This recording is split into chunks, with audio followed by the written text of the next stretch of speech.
¿Cómo estás? Bienvenidos, bienvenidísimos y bienvenidas también, bienvenidísimas a este canal llamado La Otra Mirada, donde pretendemos estudiar diversos temas, brindando mínimo dos puntos de vista, pero que sean diferentes a los tradicionales, respetando la revelación en Cristo cuando se trate de la Biblia. Y ya cuando se trate de libros seculares, bueno, ahí sí vamos a ver, respetando los estándares del amor incondicional. Pero vamos a presentar esas dos vistas, esas dos opciones, puntos de vista. Enio, ¿cómo estás? Bienvenido, mi hermanazo, qué bueno tenerte. Excelente en esta nueva idea, un poco compleja en algún sentido, pero vamos a tratar de hacerla didáctica y entretenida para que podamos tener una visión distinta. No pretendemos de ninguna manera que la otra mirada sea la verdad, sino que pretendemos que la otra mirada sea un punto de partida para poder dialogar y poder tener otra forma de ver las cosas. Total.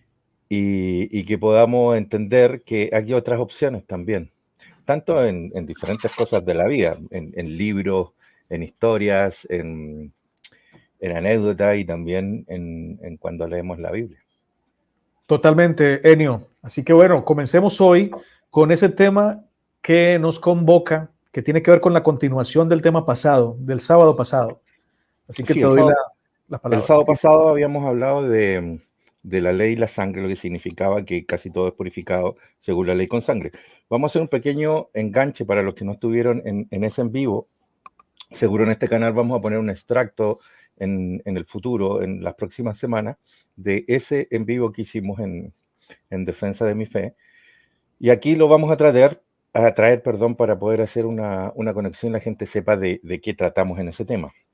Y en forma general, hacer un pequeño repaso para que los que están hoy conectados y no vieron el tema no queden tan a traspié con la información. ¿Te parece? Pon la presentación. Habíamos hecho un par de preguntas, tú me habías hecho un par de preguntas. ¿Qué significaba que según la ley casi todo es purificado con sangre? Y cómo esto empataba con el tema de la muerte de Cristo, si Cristo realmente debía morir. Cuando nosotros estudiamos la Biblia tenemos que tener diferentes apreciaciones de lo que estamos leyendo. Y cuando me refiero a diferentes apreciaciones, una es entender el contexto donde se dan las cosas. Hablamos de los contextos, qué es lo que pensaba la gente de la época, tratar de descifrar a través de lo que ellos escriben, qué es lo que se nos está diciendo, qué es lo que realmente se nos está diciendo, y si quizás el traductor está empatando con esa idea o no necesariamente está en armonía con la idea del escritor. Para eso siempre hay que entender el otro contexto, que es el libro completo, dónde están los textos, entender de qué trata un libro. Y el otro contexto era los textos que están alrededor del que yo estoy analizando. Y de ahí se derivan varios análisis, y es más o menos lo que podemos hacer en la otra mirada. En la otra mirada lo podemos tomar de dos puntos distintos, no puntos de vista distintos, sino que dos formas de ver las cosas. Y yo les voy a más o menos contar cómo las veo yo, que no necesariamente es la forma en que debe verse, sino que cómo yo la veo para que nosotros podamos tener una idea más de cómo encuentro cosas en los escritos. Y una de esas formas es tratar de descifrar si el autor de ese libro me está tratando de decir lo que yo estoy entendiendo, o lo que siempre se me ha dicho. Y ahí hay que escarbar, darse cuenta si realmente me están diciendo lo que yo estoy entendiendo. Y lo otro es, que es lo que yo pienso también, que existe un mensaje que está sobre la línea conductora de los escritos, que está encima, que yo puedo sacar lecciones, que si yo lo encuentro, lo puedo aplicar para mi vida. Y tiene que ver más con las aplicaciones.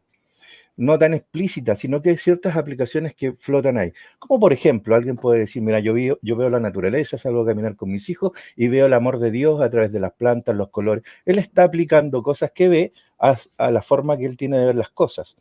Pero un ateo va y ve otras cosas. No ve lo mismo que ve el que conoce al Señor.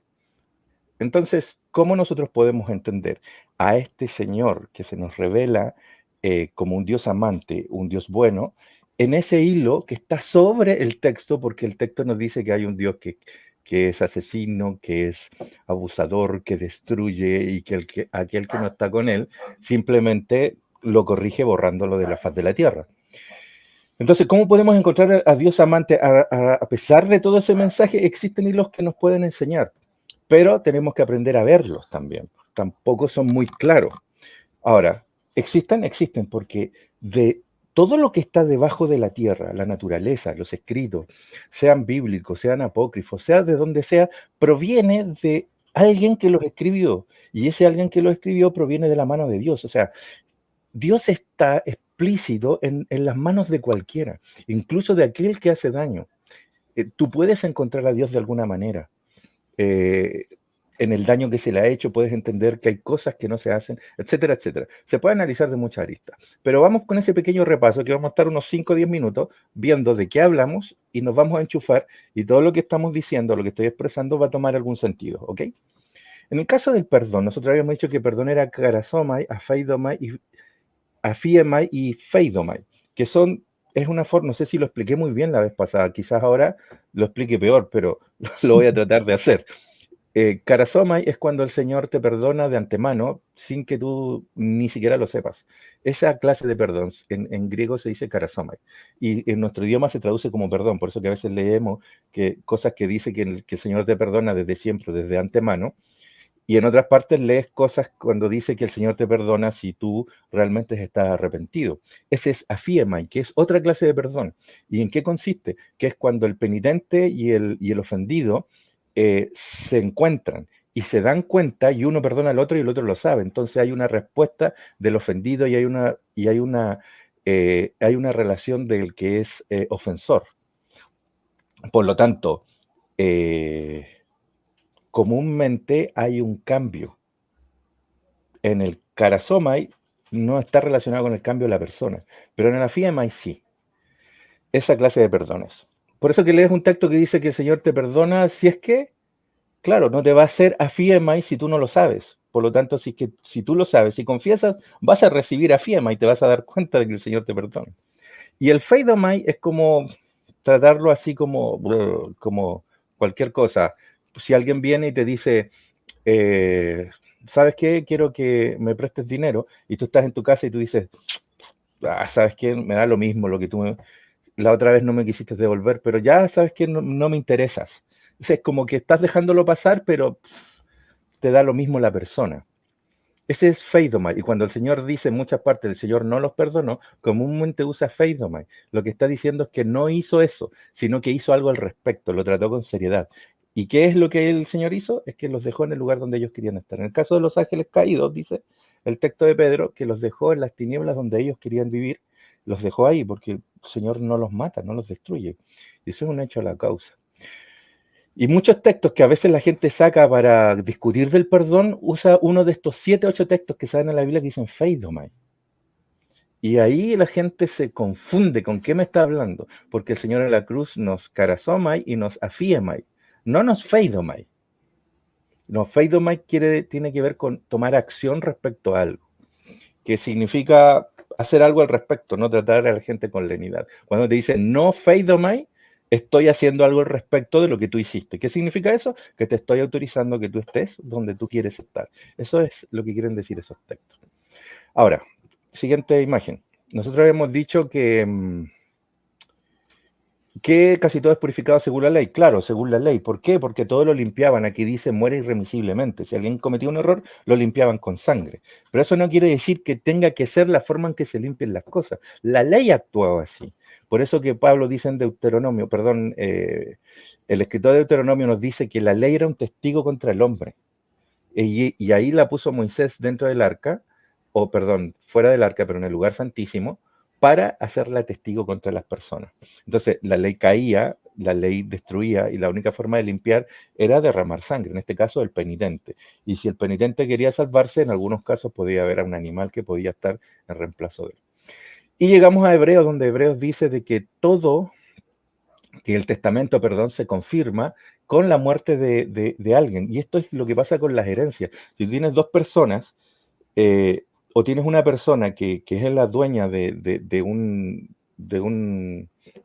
terreno en este caso, y alguien lo va a heredar, para que esa persona le dé la heredad al nuevo, tiene que morir. Eso es lo que pasa con los terrenos. Entonces el escritor de Hebreos trata de sacarse el peso de la ley diciendo de que uno de los que estaba en el pacto, porque Moisés había rociado sangre en los escritos, y eso era un pacto de sangre. Uno de los del pacto tenía que morir para romper el lazo. Y eso es lo que está escrito aquí en hebreo. Por lo tanto, estos escritores lo que están tratando de hacer es tomar lo que ellos conocen de la ley, como ellos la vivían, y tratar de explicarle a sus colegas judíos que ahora al recibir a Cristo todas estas cosas eran inválidas. Y usan todas estas figuras, las hacen calzar con Cristo. Si no, el Señor las hubiera dicho cuando Él vino. ¿Sabes qué? No es esto, la ley acá. El Señor no dijo nada de eso. Pero lo dicen estos escritores para tratar de explicarle a gente que es judía, ya que Cristo después había muerto y había resucitado, en qué hace con todo lo que tenía, con su ley, con sus ritos y los animales que mataban, y que todo eso ya no era necesario, porque todo eso ellos lo hacían cumplir a través de Jesús. Eso es lo que está escrito ahí. Y eso es lo que habíamos planteado. Entonces se nos plantea una pregunta a raíz de eso, y es la siguiente imagen. Que si el Señor había de morir, y eso lo explicamos en el mensaje que tenemos publicado en ESER, el segundo tema. Ya vamos a publicar a lo mejor mañana el tercer tema de la trilogía de Mateo, que es acerca de las 10 vírgenes, donde Mateo, aquí se nos está relatando un texto. Vamos a hablar bueno, sabemos que el Señor no debía morir, Jesús no tenía que morir en la cruz. No era necesario eso para la salvación del hombre. El Señor nos perdona carasoma y desde antemano. Pero si tú lees este texto, lo conocemos, ¿no? Padre mío, pase de mí esta copa. ¿Y cómo se nos ha relatado este acontecimiento siempre? Como que Jesús no quería, como que tenía miedo. Ahora, razona, porque una de las formas de la otra mirada es tratar de ver qué es lo que realmente nos está diciendo el escritor, y si el traductor me está explicando realmente lo que el escritor quiere decir. O sea, esa palabra está en griego, es la G3928. ¿Realmente sí significa eso? O yo en mi idioma, visto de otra manera, yo en mi idioma estoy entendiendo realmente lo que eso significa. Esto es como cuando tú juegas a las cartas. Tú estás jugando a las cartas y estás tirando cartas a la mesa y estás con otras personas, y tú vas a tirar una carta, pero tu carta no empata con el juego. Entonces tú dices paso y le toca al jugador que viene. ¿Qué significa eso? Que tú estás haciendo pasar el juego a través de ti, pero realmente no estás jugando, te lo quieres saltar y que juegue el otro. Entonces, en las cartas se usa mucho ese término, la gente dice paso. Y entonces, cuando leen acá, da la sensación de que se viene la prueba, se viene la muerte, pero que el Señor quiere hacer como el juego de cartas, pasar, que pase de largo por él y que no le llegue. Eso es lo que uno interpreta, ¿no es cierto? Y lo escuchamos de muchos predicadores con diferentes o dos opciones. La primera es que Jesús tenía instinto de conservación porque era un ser humano y por eso le tenía miedo a la muerte. Y la segunda es que no le tenía miedo a la muerte, pero le tenía miedo a la separación de Dios que iba a caer sobre él a causa del pecado. Eso es una interpretación de lo que yo entiendo, pero eso no es investigar si realmente se me está diciendo eso. Eso es otra cosa. Ahora, en base a lo que yo, si realmente descubro qué es lo que se me está diciendo, ahí podría echar cartas e interpretar. Pero si yo estoy entendiendo mal de base, puedo hacer decir al texto un montón de cosas y darle la excusa para tratar de no dejar a Jesús como un cobarde. ¿Comprende? Entonces llegamos a decir tonteras como es que Jesús era humano, sufriente, y en su calidad de humano llegó, y desde que él vino empezó a decir que él iba a morir. Pues en los evangelios tú encuentras que él decía un montón de veces que él iba a morir. O sea, él sabía, él viene a eso desde antes, cuando no era humano, sabiendo, y cuando se hace humano le da miedo.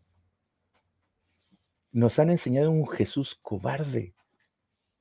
Y no nos damos cuenta que eso es lo que estamos planteando. Y el texto está diciendo todo lo contrario. Porque como yo no sé ver lo que se me está expresando, me hago un prejuicio de lo que leo. Entonces, ahora, no quiere decir que lo que dicen los evangelios tal cual así pasó, si esta es la frase tal cual Jesús dijo, porque ahí podemos navegar en muchas partes que tienen una razón de ser también. Pero si nos remitimos al texto, la primera instancia es tratar de ver si lo que se me dice es lo que yo entiendo. Y después de eso, analizar las otras situaciones. Siguiente imagen, creo que debe estar la palabra en griego. Antes. Ahí está. La palabra, la G3928, es parerjomai, que viene de dos palabras, la G3844 y la G2064. ¿Y qué es parerjomai? Es venir cerca o al lado. Acercarse, pasar junto, perecer o descuidar, apartar, pasar, venir, intervenir. Y es para entender bien la interpretación de esta palabra en nuestro idioma, viene de otras dos. Es una palabra compuesta por pará y erjomai. Ahí está, la 3844 y la 2064. ¿Y qué es pará? Es que algo se acerque a ti. Lo que está haciendo el Señor al decir esta palabra, le está diciendo al Padre que esa prueba se acerque a Él. Y el Jomai dice que entre en Él. Que venga, pase por Él y siga su camino. No está pidiendo que se salte de Él. Está pidiendo que la prueba llegue a Él. ¿Pero por qué lo pide? ¿Por qué está pidiendo pasar por la prueba? Es justamente lo contrario. Porque para que la prueba pase por Él, el Padre también tenía que dejarse. Porque a Dios no se le puede matar. ¿Lo ven ahora? Lo que está haciendo el Señor es diciéndole al Padre que si tú estás tan de acuerdo como yo, deja que esto llegue a mí. Pasémoslo juntos, le está diciendo. Es totalmente al revés. El Señor está permitiendo que esto ocurra. Se están poniendo de acuerdo, no porque antes no lo estaban, lo estamos hablando en términos humanos. Están llevando a cabo en común acuerdo el sufrimiento que se les viene a los dos. Porque Jesús, su sufrimiento acabaría con su vida humana.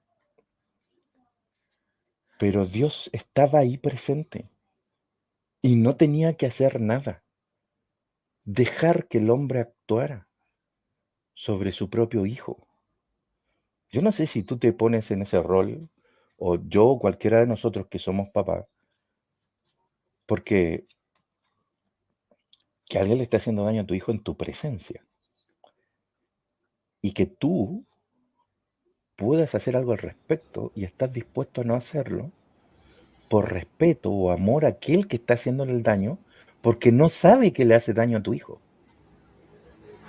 Es terrible, lo vemos, ¿no? Es terrible. Entonces, nos planteamos un Jesús miedoso, cobarde, y él sigue guardando silencio, y el texto está ahí, para aquel que lo quiera ver, encontrar y darse cuenta que es todo lo contrario. Según Jesús, que no tenía la valentía que tuvo Juan Hus, los mártires, que algunos murieron cantando, otros murieron perdonando a sus víctimas, pero antes de llegar a la cruz, pareciera que Jesús no tenía esa valentía, pero con lo que acabas de decir, se va esa duda, y vemos que Jesús estaba absolutamente dispuesto, no tenía ningún miedo. Exacto. Eso implica que él no tenía que morir, porque se están dejando los dos. Eso es lo que está sucediendo en este texto. Cuando no lo vemos bien, nos confundimos en el resto de la historia. Por eso que ellos están permitiendo esta situación los dos. Y este es un texto clave para comprender aquello, lo que está pasando en la cruz. Este texto es uno de los claves. Ahora, es la visión de estos escritores. Estos escritores nos quieren revelar algo que ellos ven de los sucesos. No quiere decir que todos los sucesos hayan sido tal cual están escritos, pero nos están revelando la visión que estos primeros cristianos tenían acerca de los sucesos en torno a la vida de Cristo y muerte de Cristo. Y esos son los que nosotros podemos exprimir. Eso es más o menos, y con eso dejamos todo el capítulo atrás que no habíamos terminado, lo dejamos concluido. Y este texto, que es un texto que tú conoces muy bien, que si cuando nosotros lo editamos bien, o sea, lo leemos bien el capítulo, nos dice que la sabiduría de los hombres es distinta a la sabiduría de Dios, que la sabiduría de Dios es de otro siglo, de otro planeta. Y si lo hubiésemos tenido, nunca habíamos crucificado al Hijo de Dios. Y lo que es más, el texto termina diciendo más, nosotros tenemos la mente de Cristo. Hoy, dice el texto, dice Pablo, podemos tener la misma sabiduría que no teníamos y que fue la razón por la cual matamos a Jesús, hoy sí la podemos tener. Por lo tanto, no es necesario seguir con el concepto de que a alguien hay que matar para poder librarnos. Por eso que Hebreo en otra parte dice, exponemos a Cristo a vituperio nuevamente, dice. No nos basta con que haya muerto una vez, lo volvemos a crucificar.